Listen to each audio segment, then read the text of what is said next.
माळेगावच्या यात्रेला प्रारंभ. एळकोट एळकोट जय मल्हारच्या जयघोषमध्ये पालखी सोहळा. सविस्तर बातमी अशी.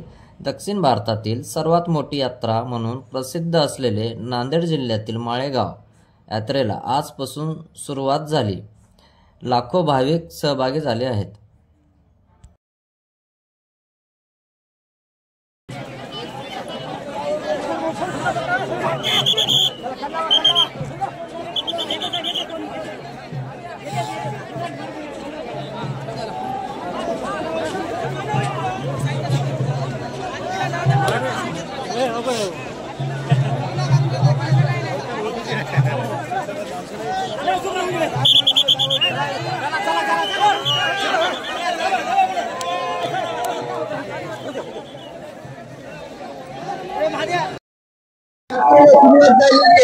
काय आज दिवसाचे महत्व आहे?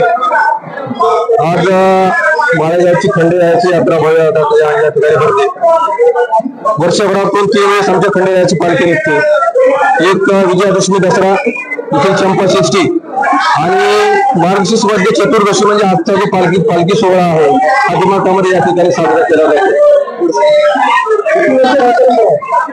ही साधारणतः 12व्या शतकापासून ही परंपरा आहे असं आमच्या आख्यायिका या ठिकाणी सांगितले जाते. या ठिकाणी पुन्हा शिलालेख आम्हाला सापडला होता. तर शिलालेख आम्हाला उल्लेख होता 12व्या शतकातला असावं. आणि हे जे मंदिर आहे हे हेमाडपंथी मंदिर आहे आणि हेमाडपंथी मंदिराची बांधकाम त्यावेळेस 12व्या शतकामध्ये झालेले आहे. या यात्रेमध्ये विशेष करून आमच्या माळेगाव या ठिकाणी खंडोबा देवस्थान ट्रस्ट जे आहे या ट्रस्टच्या वतीनं या ठिकाणी दर्शनार्थीची पूर्णपणे अशा प्रकारची बॅरिकेडिंगची व्यवस्था केलेली आहे. त्याचबरोबर जो कोणी दर्शनार्थी भाविक या ठिकाणी श्रद्धेने देवाचे दर्शन घेईल त्यासाठी या मंदिर ट्रस्टच्या वतीने या ठिकाणी विनामूल्य अशा प्रकारची 6 दिवस भोजनाची किंवा अन्नछत्राची सोय देखील या ठिकाणी केलेली आहे.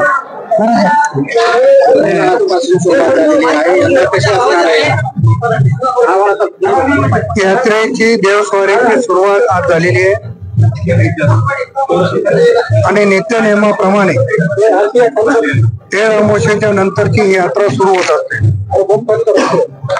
देशाचे माजी पंतप्रधान आदरणीय डॉक्टर मनमोहन सिंग साहेब यांच्या दुःखद निधनामुळे जो दुखवटा जाहीर झाला त्यामुळे दुखवट्याचे सगळे दिवस सोडून उर्वरित काळामध्ये यात्रा पूर्ण होईल. परंतु आज परमेश्वराची आणि मानकऱ्याची पालखी असते त्यामुळं ती पालखी नित्यनेमाप्रमाणे निघालेली आहे. बाकीचे सगळे कार्यक्रम 2 तारखेपासून या ठिकाणी होतील आणि यात्रा निश्चितपणानं अतिशय चांगल्या पद्धतीने होईल.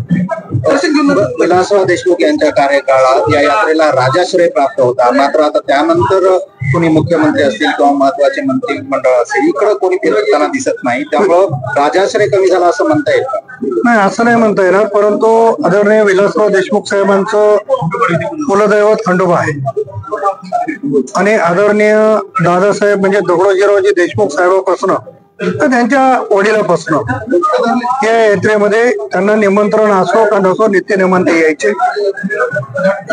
खंडोबाच्या आशीर्वादाने विलासरावजी देशमुख साहेब अनेक काळ माझ्या माहितीप्रमाणे 26 का 27 खात्याचे मंत्री ते होते आणि राज्याचे 8 वर्ष मुख्यमंत्री होते. त्याच्यामुळं सातत्यानं ती यायची आणि स्वाभाविक आहे की एखादा मोठा नेता जर येतो तर तिथे काहीतरी विकासाची चुणूक होऊ शकते किंवा विकासाची वाटचाल होऊ शकते. या धर्तीवर त्यांनी मी 2004ला आमदार झाले त्यानंतर 5.5 कोटी रुपयाचा निधी पहिल्यांदा दिला आणि खऱ्या अर्थानं सुरुवात झाली आणि यात्रेच्या विकासाची खरी सुरुवात आदरणीय विलासराव देशमुख साहेबांपासून झालेली व खरी. अर्थ खातं ज्यांच्याकडे आहे त्या पक्षामध्ये आपण आहात. यात्रेसाठी आता या 5 वर्षात काय मिळेल, काय अपेक्षा? नाही, अपेक्षा आहे राज्याचे मुख्यमंत्री आदरणीय देवेंद्र फडणवीस साहेब यांना पण मी विनंती केली होती आणि आपल्याला आठवत असेल की मी 2014च्या टर्मला आमदार असताना फडणवीस साहेबांनी इथे येऊन घोषणा केली आणि 7.5 कोटी रुपयाचा निधी त्या ठिकाणी दिला आणि आता योगायोगाने मी राष्ट्रवादी काँग्रेसमध्ये आहे आणि आमचे नेते आदरणीय अजितदादा उपमुख्यमंत्री आहेत, अर्थ खात्याचे मंत्री आहेत. त्यामुळे दोघांकडेही प्रयत्न करू माळेगावच्या विकासासाठी मोठा निधी आणण्याचा माझा प्रयत्न राहणार. बस